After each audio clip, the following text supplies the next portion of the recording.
Hello friends, welcome to the higher module on institutional management for entrepreneurship. We are into the last unit, unit number 8 on management of business enterprises, and this is the last video in this whole module, and this is on the emerging concepts in management, and we shall be discussing regarding the blue ocean strategy. The contents of my presentation, there is a brief introduction to the blue ocean strategy as one of the latest concepts in the field of management. Then we have a case study on the blue ocean strategy, then the application of blue ocean strategy for entrepreneurship development. In fact, there is a very famous book, the name is Blue Ocean Strategy. You can see this book's cover on your screen. This book is written by two authors, one is W. Chan Kim, a South Korean professor, and a German lady professor, Renée Mauborgne. Both of them, they are working in INSEAD in Paris, France. It's one of the top management institutes, and they have written this very wonderful book known as the Blue Ocean Strategy. This book was written in 2005, and it was published by the Harvard Printing Press. And then later on they wrote another book, Blue Ocean Shift, which came very recently, 2017 only. Now, let me first explain what is this blue ocean strategy in a layman's language. You see, if you see the market or if you see the corporate sector, there is a very intense competition. Now, suppose you want to let us say manufacture something, maybe a television or a ceiling fan or a computer, anything basically.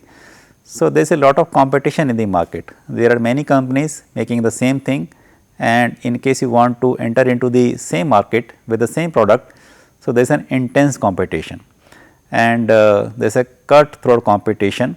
The companies are trying to cut the throat of one another and trying to grab their share. So, there is a bloody red ocean. Now, this strategy says that you do not enter into that red ocean, you do something absolutely new, something innovative in which there is no competition, and there is a vast blue ocean in front of you where you can easily swim. So, that is the crux of this blue ocean strategy. I will take up two case studies in this video. This first case study is not from the book. The second case study I have taken from the book. This case study is the case study of this nano car, the Tata nano car, and you can see Ratan Tata with this nano car. In fact, I think how this idea came into his mind to make this car.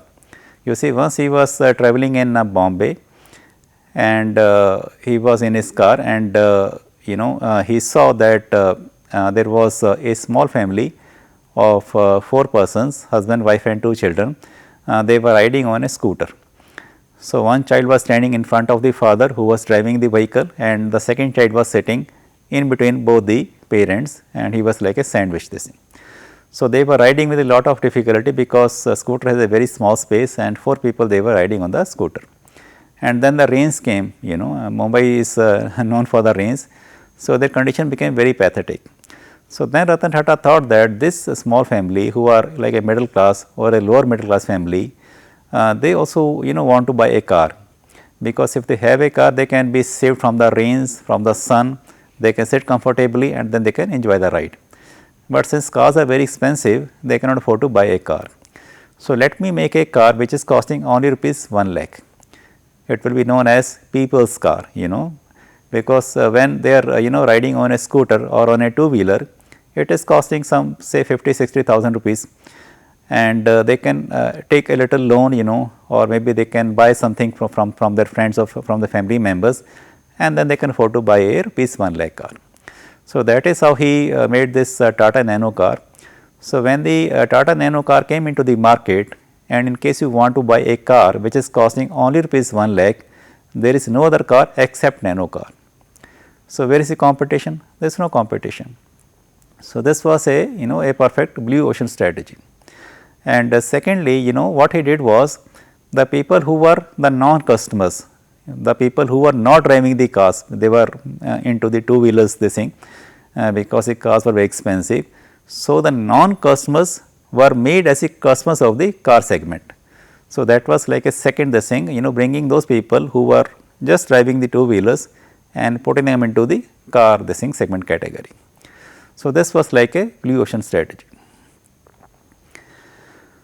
So, if I talk about this book, the findings of research on blue ocean strategy, it is a study of more than 30 industries ranging from hotels, cinemas, retail, airlines, energy, computers, broadcasting, construction, automobile and steel. So, the authors have taken a very wide variety of industries and the companies from those industries to do the research. So, more than 150 strategic moves made by the different companies throughout the globe during the past 120 years, that is from 1880 to 2000 were studied. So, what were the findings? The creation and the capturing of the blue oceans were achieved by the small and large companies, by young and old managers, by companies in the attractive and unattractive industries, by new entrants and established incumbents, by private and public companies, by companies in the low and high tech industries and by companies in the diverse national origins. So, that means in any part of the world, any part of the globe and different type of people from different industries. So, everybody was making those blue ocean moves, not realizing that this is known as a blue ocean move. So, what are the three underlying principles of this strategy? The first is do not compete in the existing market space. It talks of not competing, it talks of doing something innovative, doing something new where there is no competition. So, stop benchmarking, instead uncontested market space should be created. The second is do not beat the competition, right. Do not try to beat the competition by making some quality products or bringing the price down, all these things. Instead, the competition should be made irrelevant and do not exploit the existing demand. Instead, you should create and capture the new demand, because the demand which is not there, that is much more in number. Like I was talking about this Tata Nano car. So, the people who are not driving the cars, they are much more in number. So, try to make them as your customers. So, bring the non-customers into the customers fold. This is the conceptual distinction between the red ocean and the blue ocean. The red ocean strategy says compete in the existing market space. It says do the same thing, make the same product and compete. The blue ocean strategy says no, create uncontested market space. Red ocean says beat the competition. Blue ocean says make the competition irrelevant. The red ocean strategy says focus on the existing customers, whereas the blue ocean says focus on the non-customers and make them as your customers. The red ocean says exploit the existing demand, the blue ocean says create and capture the new demand. So, create a demand and then capture that demand. Now, let me take up another case study, and this case study is from the same book. It is a case study of a circus company. The name is Cirque du Soleil. It is one of the Canada's largest cultural exports.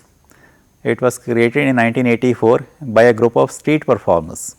Right now, it has been seen by over about 100 million people in 150 cities of the world. In less than 20 years, this company has achieved a level of revenues which the global champions, who are the global champions, the Ringling Brothers and Barnum Ballet, took more than 100 years to attain, and the growth was achieved in a declining industry.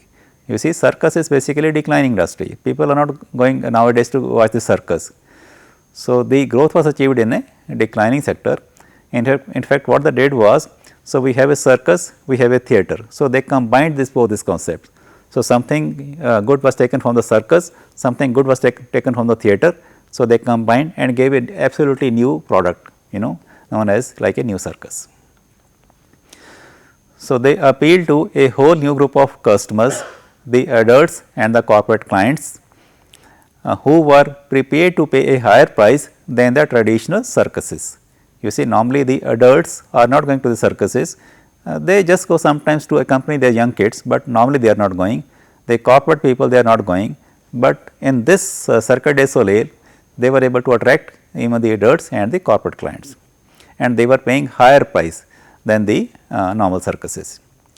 So, the company gave people the fun and thrill of circus and the intellectual sophistication and artistic richness of the theatre, and hence they have redefined the problem itself. So, the company claims we have reinvented the circus. Now, in the blue ocean there is a concept known as the value innovation. This is basically the cornerstone of the blue ocean strategy.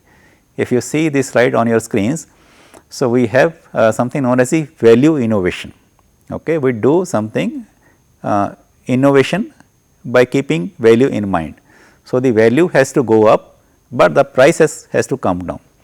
Normally, when we do the innovations, the price also goes up, but if the price goes up, people may not buy, because people are very cost conscious, especially in a country like India, people are very much price conscious.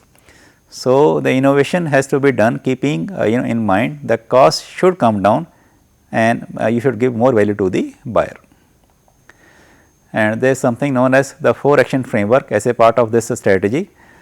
These 4 actions are: first is eliminate, that means which factors that the industry takes for granted should be eliminated. Number second, reduce, which factors should be reduced well below the industry standards. Then raise, which factors should be raised well above the industry standards, and then create, which factors should be created that the industry has never offered before. So, something has got to be eliminated, something has got to be reduced, something has got to be raised, and something new has got to be created. Now, if we see the same case study, so what did they eliminate? So, they eliminated the star performers. You see, the star performers, they were charging a huge amount of money in the circuses, but not giving much value. So, they were removed, they were eliminated. Animal shows, you see, when you have the animals in the circuses, again it is costing a huge amount of money in maintaining the animals, their medical these things, their transportation, and then there is a lot of hue and cry by the animal lovers. So, animal shows, they were eliminated, they were removed. The oil concession sales, oil concession means like when you go to a circus, you will find people just barging in and selling tea or chips, etc. So, it was, everything was removed. So, what did they reduce? The fun and the humor. So, the chief fun in the circus, it was reduced, it was brought down. The thrill and the danger, you see, sometimes if you see the old circuses, it was very people sitting just on the edge of their seats, it was so like thrilling, but it can give a heart attack also. So, it was reduced. What did they raise? A unique venue, a very good venue, a very sophisticated venue with sofa sets and carpets and velvets. It was a very absolutely very fine this thing atmosphere.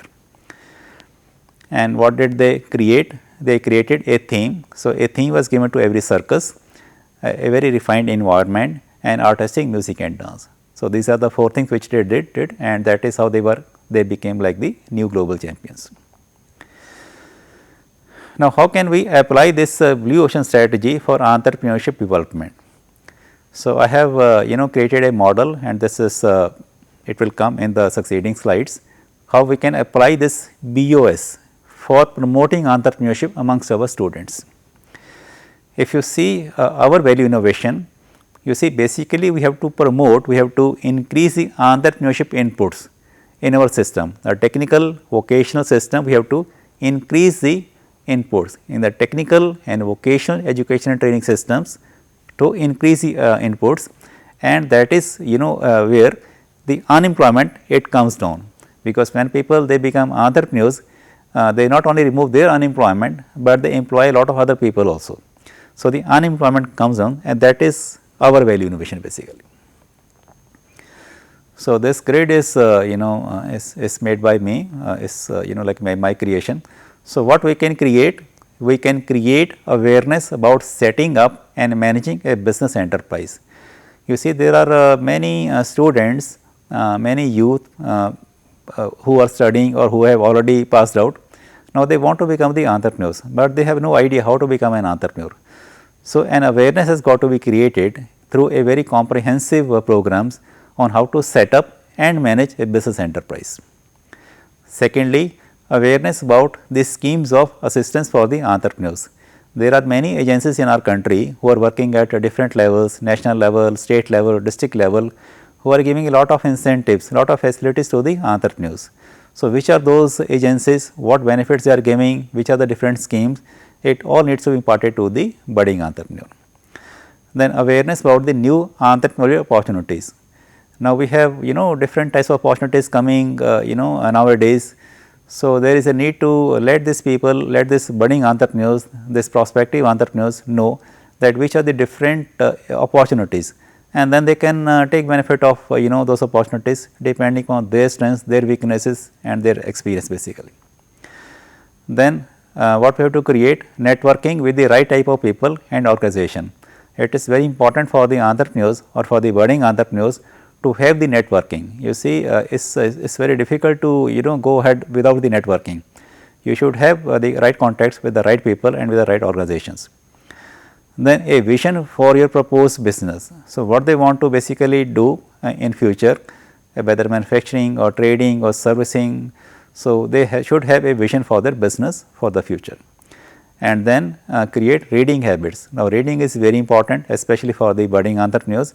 They must read, especially the business related books, journals, magazines, is very important. Then what has got to be raised? Number 1, industrial experience and expertise in the chosen line of business. Now, sometimes the students are just fresh pass outs, they have never gone to the industry, they are just academic theory, they know just the theory only basically. So, they must go to the industry, they must spend some time in the industry, they must work in the industry maybe for 1 year, 2 years, 3 years and gain the necessary industry experience, especially in the same line of business which they want to pursue in future. Professional competence, again very important. The students they know something about their area of education, but if you want to become an entrepreneur, you need to have a lot of other information, how to negotiate, what are bargaining skills, all these different how to convince the people, how to manage the people. So, all these different competencies a person must possess in case he wants to become a successful entrepreneur. So, only the bookish knowledge will not do, you have to have a lot of other competence also. And then the qualities of successful entrepreneurs. You see the successful people have a lot of qualities. We talk of risk taking, we talk of a very high need for motivation or goal setting or vision, a lot of things are there. So, they should try to inculcate those qualities which they are not having. Then the ICT skills, because nowadays it is all ICT and people are working sitting in their homes and they are selling a lot of things. We talk of e-commerce, we talk of e-marketing.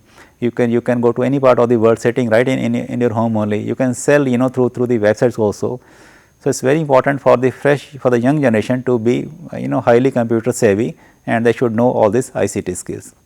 Then the financial position, because when you want to set up a business, you should have some money with you also. So, sometimes the fresh graduates they do not have the money. So, it is advisable that they can do some job in some industry, say some 3, 4, 5 years, at least they can have some money with them which can act as equity for their business venture. Now, what needs to be reduced? The theory part of learning. Instead of just reading the theory only, the practical part has to be given a lot of importance. The hands on, the application part is very important. Then wastage of time on social media. We have seen that the young people, they are wasting a lot of time on this WhatsApp and Facebooks and all those, they are spending a lot of time.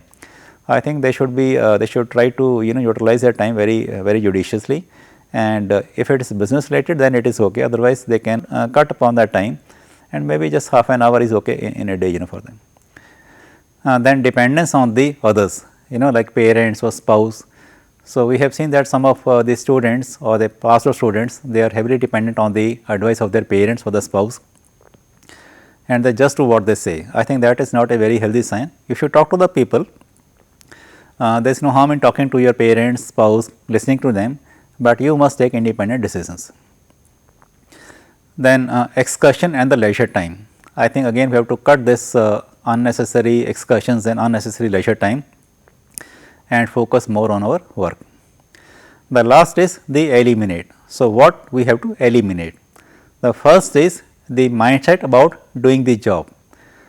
Now, you see whenever any student joins a degree college or a university, the basic mindset is to go for a job. So, once you get your degrees or post degree this qualifications, they just want to get a job. So, that mindset has got to be changed. They should think of starting their own business as one of the alternative options. Even the mindset of the parents also need to be changed. Second is pressure of the parents or the spouse about preference for the job. The same thing basically, instead of if you have those qualities, some people have those inherent qualities. So, if you have those entrepreneurship qualities, you should focus on becoming an entrepreneur rather than doing a job. Maybe you can do a job for some time initially, but later on you must jump onto this entrepreneurship bandwagon. Then rigidity in your thinking and behavior. So, I think some people are very rigid in their thinking and thought process. In case you want to be an entrepreneur, in case you want to succeed as an entrepreneur, it is very important for you to be a little flexible. And preference for certainty in all situations. Some people they just want everything to be very certain in advance. So, that means they are highly risk averse. In that case, it is very difficult to become an entrepreneur because an entrepreneur has to take risk.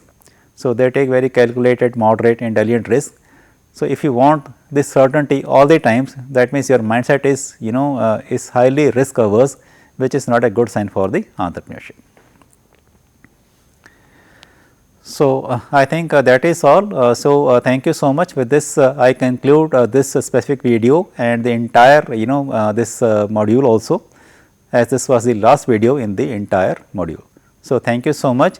In case you want to go more into the details, please refer to the e-contents. Thank you.